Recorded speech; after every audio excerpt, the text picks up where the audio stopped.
रूस और यूक्रेन की लड़ाई का अब तक कोई अंजाम नहीं निकला है। एक तरफ चौथे दौर की बातचीत हो रही है, दूसरी ओर रूस का शिकंजा कीव पर कसता जा रहा है। तो कीव के कई इलाकों में भयानक बमबारी में कई लोगों की जान गई।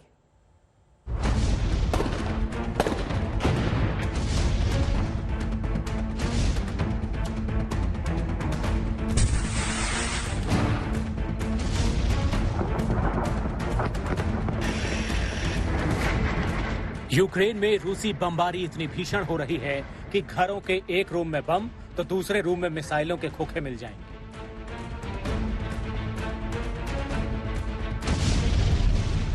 किसी भी युद्ध के तीन पहलू होते हैं, एक है रोमांच, दूसरा है डर और तीसरा है दुख। यूक्रेन पर बरस रहा बारूद सुरक्षित बैठे लोगों के लिए रोमांच का विषय है। आसमान से गिर रही मिसाइलें यूक्रेन में रहने वाले लोगों के लिए डर का सबब है और रूस के हमलों में तबाह हुए शहर यूक्रेन के लोगों के लिए दुख की वजह।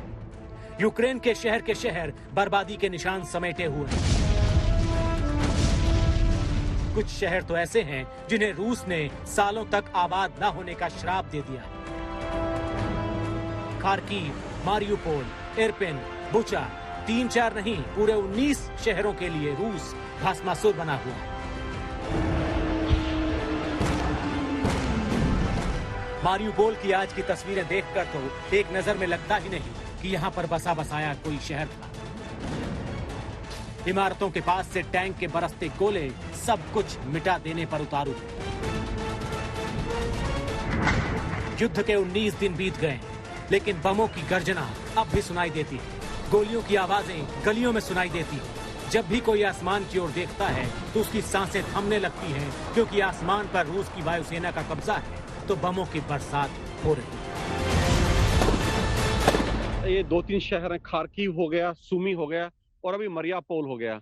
इन्होंने इस युद्ध में काफी क्षति उठाई है। इन 3 शहरों ने।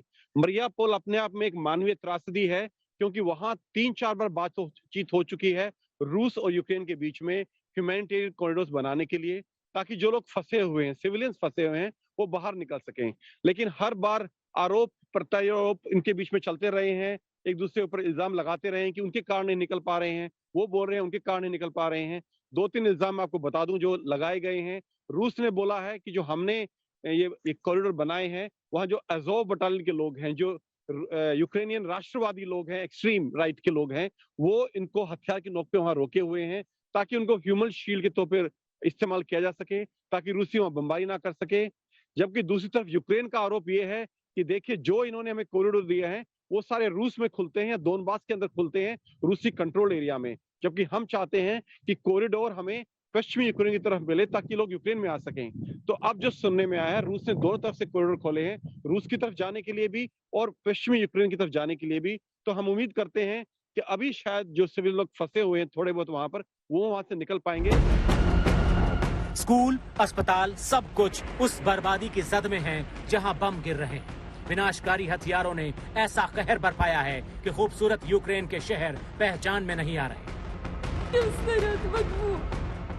यूक्रेन की सेना लड़ रही है और लोग अब बेबस हैं। उनकी बेबसी के आंसू छलक उठते हैं। यूक्रेन के लोगों में रूस के खिलाफ गुस्सा भी भड़क उठता है।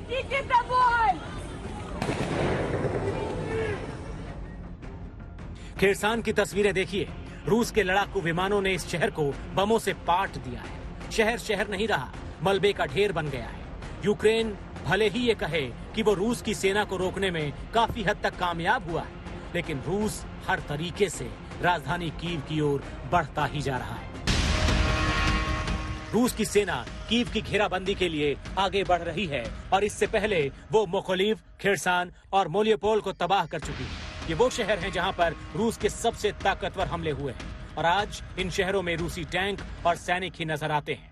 एक तरह से इन शहरों पर रूस का नियंत्रण हो गया है। इन सब के बीच यूक्रेन ने रूस पर पलटवार के बड़े बड़े दावे किए। कई वीडियो और तस्वीरों के जरिए ये बताने की कोशिश की कि वो रूस की सेना पर भारी है।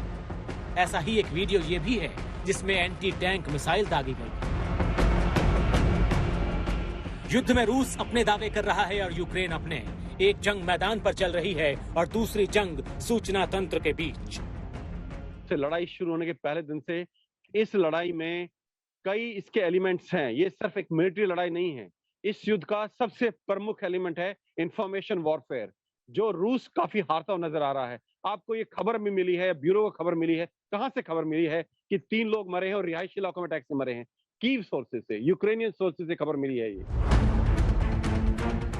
यूक्रेन की मदद करने की कोशिश को भी रूस नाकाम बना रहा है। पोलैंड सीमा से मात्र 18 किलोमीटर की दूरी पर यूक्रेन के एक सैन्य ठिकाने पर रूस ने हवाई हमला कर दिया। इस हमले का मकसद नाटो देशों और अमेरिका को ये चेतावनी देना था कि वो यूक्रेन की सैन्य या रसद जैसी मदद करने की कोशिश न करें।